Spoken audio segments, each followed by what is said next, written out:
नमस्कार। प्रस्तुत है मुंशी प्रेमचंद जी की लिखी कहानी दूध का दाम। अब बड़े बड़े शहरों में दाइयाँ, नर्सें और लेडी डॉक्टर सभी पैदा हो गई हैं, लेकिन देहातों में जच्चे खानों पर अभी तक भंगिनों का ही प्रभुत्व है और निकट भविष्य में इसमें कोई तब्दीली होने की आशा नहीं।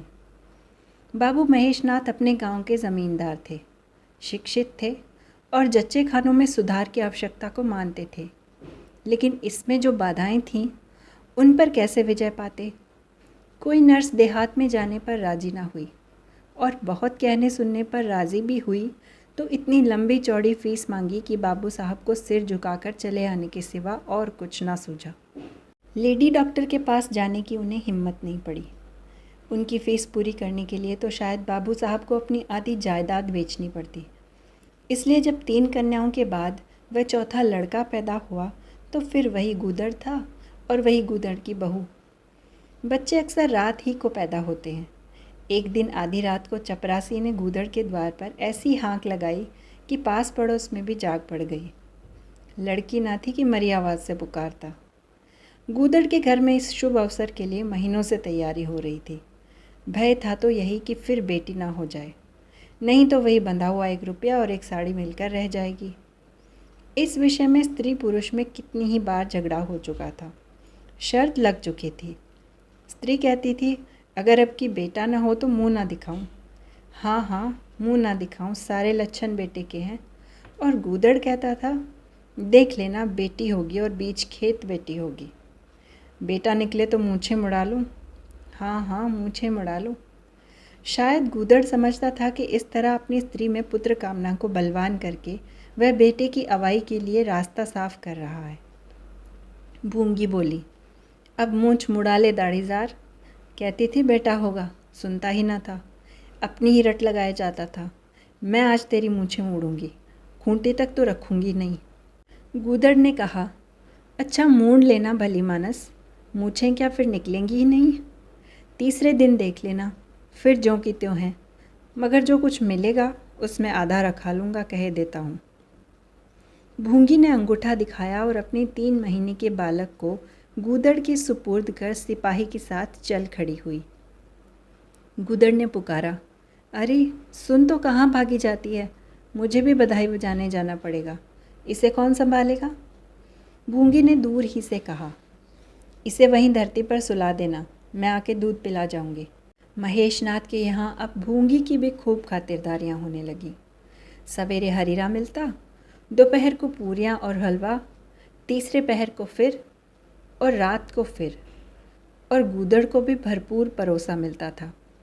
भूंगी अपने बच्चे को दिन रात में 1-2 बार से ज़्यादा न पिला सकती थी। उसके लिए ऊपर के दूध का प्रबंध था। भूंगी का दूध बाबू साहब का भाग्यवान बालक पीता था और ये सिलसिला 12वें दिन भी बंद न हुआ। मालकिन मोटी ताज़ी देवी थी, पर अब की कुछ ऐसा संयोग कि उन्हें दूध हुआ ही नहीं।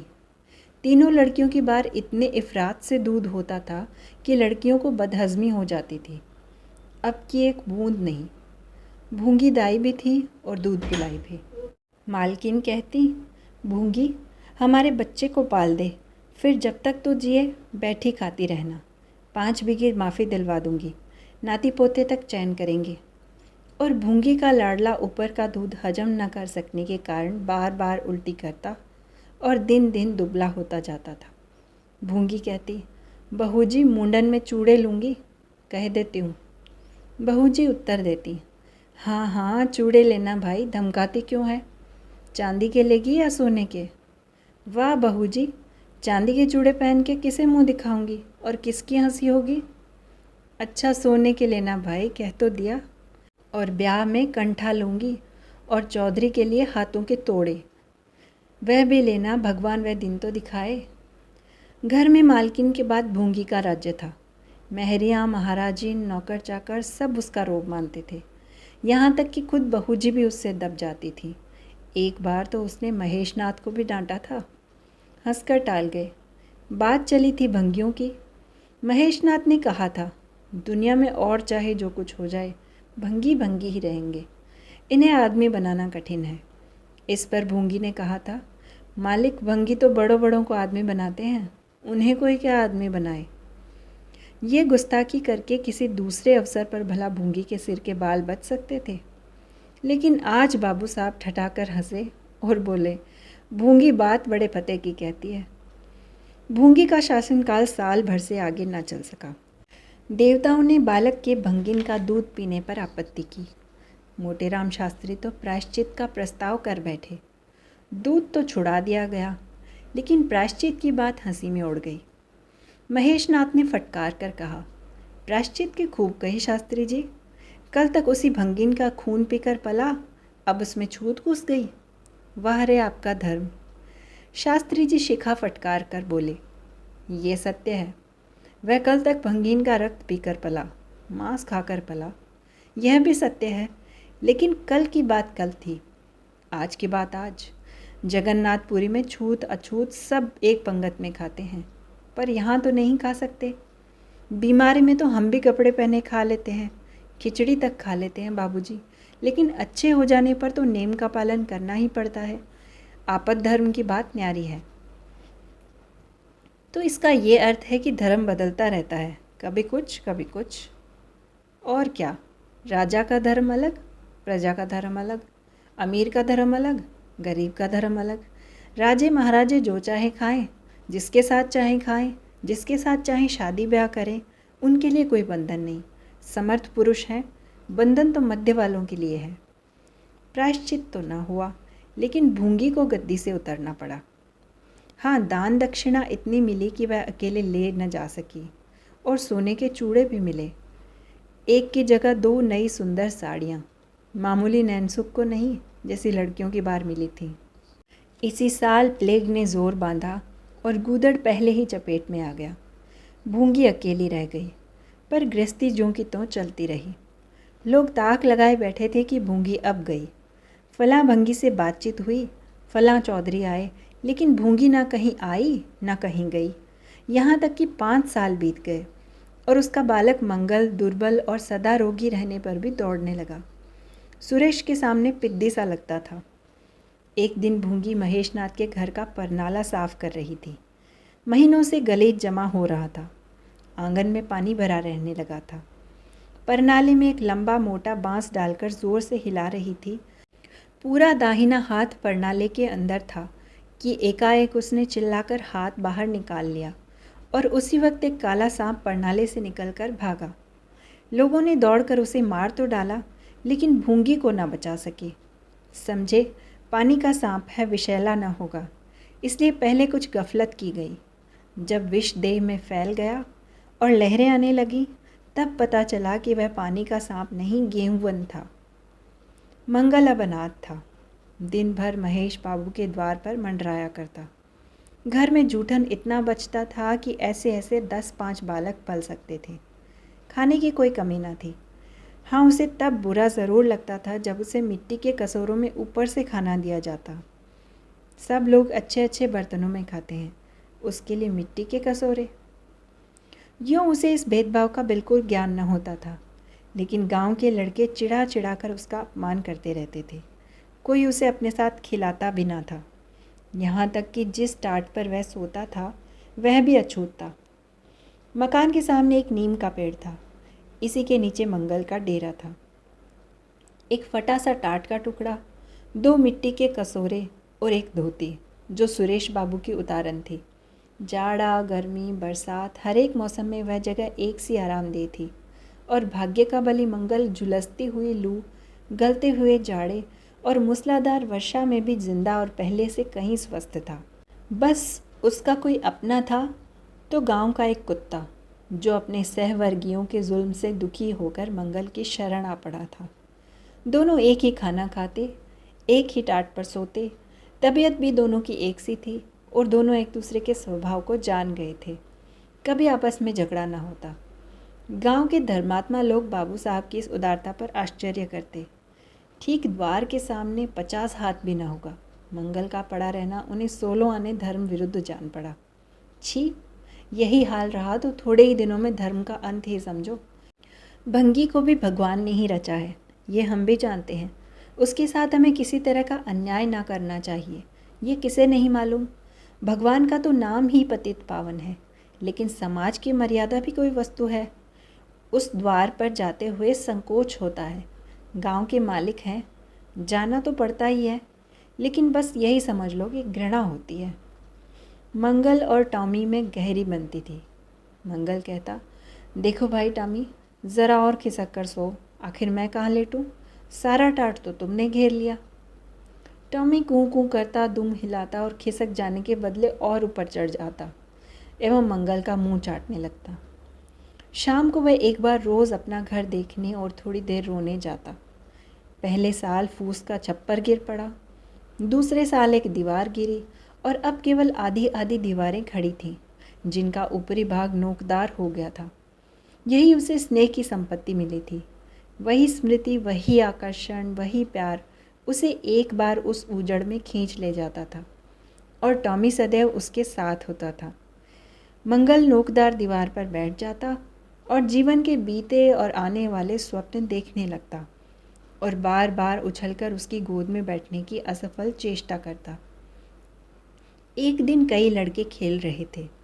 मंगल भी पहुंचकर दूर खड़ा हो गया। या तो सुरेश को उस पर दया आई या खेलने वालों की जोड़ी पूरी ना पड़ती थी, कह नहीं सकते। जो कुछ भी हो, तजवीज़ की कि आज मंगल को भी खेल में शरीक कर लिया जाए। यहाँ कौन देखने आता है? क्यों रे मंगल, खेलेगा? मंगल बोला, ना भैया, कहीं मालिक देख लें तो मेरी चमड़ी उधेड़ दी जाए। तुम्हें क्या, तुम तो अलग हो जाओगे। सुरेश ने कहा, तो यहाँ कौन आता है देखने बे? चल हम लोग सवार सवार खेलेंगे। तू घोड़ा बनेगा, हम लोग तेरे ऊपर सवारी करके दौड़ाएंगे। मंगल ने शंका की, मैं बराबर घोड़ा ही रहूँगा कि सवारी भी करूँगा, ये बता दो। ये प्रश्न टेढ़ा था। किसी ने इस पर विचार न किया था। सुरेश ने एक क्षण विचार करके कहा, तुझे कौन अपनी पीठ पर बिठाएगा? सोच, आखिर तू भंगी है कि नहीं? मंगल भी कड़ा हो गया। बोला, मैं कब कहता हूँ कि मैं भंगी नहीं हूँ, लेकिन तुम्हें मेरी ही माँ ने अपना दूध पिलाकर पाला है। जब तक मुझे भी सवारी करने को ना मिलेगी, मैं घोड़ा ना बनूँगा। तुम लोग बड़े चगड़ हो, आप तो मज़े से सवारी करोगे और मैं घोड़ा ही बना रहूँ। सुरेश ने डांट कर कहा, तुझे घोड़ा बनना पड़ेगा, और मंगल को पकड़ने दौड़ा। मंगल भागा। सुरेश ने दौड़ाया। मंगल ने कदम और तेज़ किया। सुरेश ने भी जोर लगाया, मगर वह बहुत खा खा कर थुल हो गया था और दौड़ने में उसकी सांस फूलने लगती थी। आखिर उसने रुक कर कहा, आकर घोड़ा बनो मंगल, नहीं तो कभी पा जाऊंगा तो बुरी तरह पीटूंगा। तुम्हें भी घोड़ा बनना पड़ेगा। अच्छा, हम भी बन जाएंगे। तुम पीछे से निकल जाओगे, पहले तुम घोड़ा बन जाओ, मैं सवारी कर लूँ, फिर मैं बनूंगा। सुरेश ने सचमुच चकमा देना चाहा था। मंगल का ये मुतालबा सुनकर साथियों से बोला, देखते हो इसकी बदमाशी, भंगी है ना? तीनों ने मंगल को घेर लिया और उसे ज़बरदस्ती घोड़ा बना दिया। सुरेश ने चटपट उसकी पीठ पर आसन जमा लिया और टिक टिक करके बोला, चल घोड़े चल। मंगल कुछ देर तक तो चला, लेकिन उस बोझ से उसकी कमर टूटी जाती थी। उसने धीरे से पीठ सिकोड़ी और सुरेश की रान के नीचे से सरक गया। सुरेश महोदय लद से गिर पड़े और भोंपू बजाने लगे। माँ ने सुना सुरेश कहीं रो रहा है। सुरेश कहीं रोए तो उनके तेज़ कानों में ज़रूर भनक पड़ जाती थी और उसका रोना भी बिल्कुल निराला होता था, जैसे छोटी लाइन के इंजन की आवाज़। मेहरी से बोली, देख तो सुरेश कहीं रो रहा है, पूछ तो किसने मारा है। इतने में सुरेश खुद आंखें मलता हुआ आया। उसे जब रोने का अवसर मिलता था तो माँ के पास फरियाद लेकर ज़रूर जाता था। माँ मिठाई या मेवे देकर आंसू पोंछ देती थी। आप तो थे 8 साल के, मगर थे बिल्कुल गावदी। हद से ज़्यादा प्यार ने उसकी बुद्धि के साथ वही किया था जो हद से ज़्यादा भोजन ने उसकी देह के साथ। माँ ने पूछा, क्यों रोता है सुरेश, किसने मारा? सुरेश ने रोकर कहा, मंगल ने छू दिया। माँ को विश्वास न आया। मंगल इतना निरीह था कि उससे किसी तरह की शरारत की शंका न होती थी, लेकिन जब सुरेश कस्में खाने लगा तो विश्वास करना लाजमी हो गया। मंगल को बुलाकर डांटा, क्यों रे मंगल, अब तुझे बदमाशी सूझने लगी? मैंने तुझसे कहा था सुरेश को कभी मत छूना, याद है कि नहीं? बोल। मंगल ने दबी आवाज़ से कहा, याद क्यों नहीं है? तो फिर तूने उसे क्यों छुआ? मैंने नहीं छुआ। तूने नहीं छुआ तो वह रोता क्यों था? गिर पड़े, इससे रोने लगे। चोरी और सीना जोरी। देवी जी दांत पीस कर रह गईं। मारती तो उसी दम स्नान करना पड़ता, छड़ी तो हाथ में लेनी ही पड़ती, और छूत का विद्युत प्रवाह इस छड़ी के रास्ते उनकी देह में पैबस्त हो जाता। इसलिए जहाँ तक गालियाँ दे सकी दी, और हुक्म दिया कि अभी अभी यहाँ से निकल जा। फिर जो इस द्वार पर तेरी सूरत नज़र आई तो खून ही पी जाऊंगी। मुफ्त की रोटियां खा खा कर शरारत सूझती है, इत्यादि। मंगल में गैरत तो क्या ही थी, हाँ डर था। चुपके से अपने सकोरे उठाए, टाट का टुकड़ा बगल में दबाया, धोती कंधे पर रखी और रोता हुआ वहाँ से चल पड़ा। अब वह यहाँ कभी ना आएगा। यही तो होगा कि भूखों मर जाएगा। क्या हरज है, इस तरह जीने से फ़ायदा ही क्या? गांव में उसके लिए और कहाँ ठिकाना था। भंगी को कौन पनाह देता? उसी खंडहर की ओर चला, जहाँ भले दिनों की स्मृतियाँ उसके आंसू पोंछ सकती थीं, और खूब फूट फूट कर रोया। उसी क्षण टॉमी भी उसे ढूंढता हुआ पहुंचा, और दोनों फिर अपनी व्यथा भूल गए। लेकिन ज्यों ज्यों दिन का प्रकाश क्षीण होता जाता था, मंगल की ग्लानि भी क्षीण होती जाती थी। बचपन को बेचैन करने वाली भूख देह का रक्त पी पी कर और भी बलवान होती जाती थी। आंखें बार बार कसोरों की ओर उठ जाती। वहाँ अब तक सुरेश की जूठी मिठाइयाँ मिल गई होती, यहाँ क्या धूल फांके। उसने टॉमी से सलाह की, खाओगे क्या टॉमी? मैं तो भूखा लेट रहूँगा। टॉमी ने कूं कूं करके शायद कहा, इस तरह का अपमान तो ज़िंदगी भर सहना है। यूँ हिम्मत हारोगे तो कैसे काम चलेगा? मुझे देखो ना, कभी किसी ने डंडा मारा, चिल्ला उठा, फिर ज़रा देर बाद दुम हिलाता हुआ उसके पास जा पहुंचा। हम तुम दोनों इसीलिए बने हैं भाई। मंगल ने कहा, तो तुम जाओ, जो कुछ मिले खा लो, मेरी परवाह ना करो। टॉमी ने अपनी श्वान भाषा में कहा, अकेला नहीं जाता, तुम्हें साथ लेकर चलूँगा। मैं नहीं जाता। तो मैं भी नहीं जाता। भूखों मर जाओगे तो क्या तुम जीते रहोगे? मेरा कौन बैठा है जो रोएगा? यहाँ भी वही हाल है भाई। कुआर में जिस कुतिया से प्रेम किया था उसने बेवफाई की और अब कल्लू के साथ है। खैरियत यही हुई कि अपने बच्चे लेती गई, नहीं तो मेरी जान गाड़े में पड़ जाती। 5 बच्चों को कौन पालता? एक क्षण के बाद भूख ने एक दूसरी युक्ति सोच निकाली। मालकिन हमें खोज रही होंगी क्या टॉमी? और क्या, बाबूजी और सुरेश खा चुके होंगे। कहार ने उनकी थाली से जूठन निकाल लिया होगा और हमें पुकार रहा होगा। बाबूजी और सुरेश दोनों की थालियों में घी खूब रहता है, और वह मीठी मीठी चीज़, हाँ मलाई, सब का सब घूरे पर डाल दिया जाएगा। देखें, हमें कोई खोजने आता है? खोजने कौन आएगा? क्या कोई पुरोहित हो? एक बार मंगल मंगल होगा और बस थाली प्रणाली में उड़ेल दी जाएगी। अच्छा तो चलो चलें, मगर मैं छिपा रहूँगा। अगर किसी ने मेरा नाम लेकर ना पुकारा तो मैं लौट आऊँगा, ये समझ लो। दोनों वहाँ से निकले और आकर महेश नाथ के द्वार पर अंधेरे में दबक कर खड़े हो गए। मगर टॉमी को सब्र कहाँ, वह तो धीरे से अंदर घुस गया। देखा, महेश नाथ और सुरेश थाली पर बैठ गए हैं। बरोठे में धीरे से बैठ गया, मगर डर रहा था कि कोई डंडा ना मार दे। नौकर में बातचीत हो रही थी। एक ने कहा, आज मंगलवार नहीं दिखाई देता, मालकिन ने डांटा था, इसी से भागा है जाइत। दूसरे ने जवाब दिया, अच्छा हुआ निकाल दिया गया, सवेरे सवेरे भंगी का मुंह देखना पड़ता था। मंगल और अंधेरे में खिसक गया। आशा गहरे जल में डूब गई। महेश नाथ थाली से उठ गए। नौकर हाथ धुला रहा है, अब हुक्का पिएंगे और सोएंगे।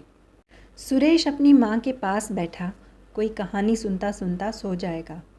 गरीब मंगल की किसे चिंता है? इतनी देर हो गई, किसी ने भूल से भी ना पुकारा। कुछ देर तक वह निराश सा वहाँ खड़ा रहा, फिर एक लंबी सांस खींचकर जाना ही चाहता था कि कहार पत्तल में थाली का जूठन ले जाता नजर आया। मंगल अंधेरे से निकलकर प्रकाश में आ गया। अब मन को कैसे रोके? कहार ने कहा, अरे तू यहाँ था, हमने समझा कि कहीं चला गया। ले खा ले, मैं फेंकने ले जा रहा था। मंगल ने दीनता से कहा। मैं तो बड़ी देर से यहाँ खड़ा था। तो बोला क्यों नहीं? मारे डर के। अच्छा ले खा ले। उसने पत्तल को ऊपर उठाकर मंगल के फैले हुए हाथों में डाल दिया।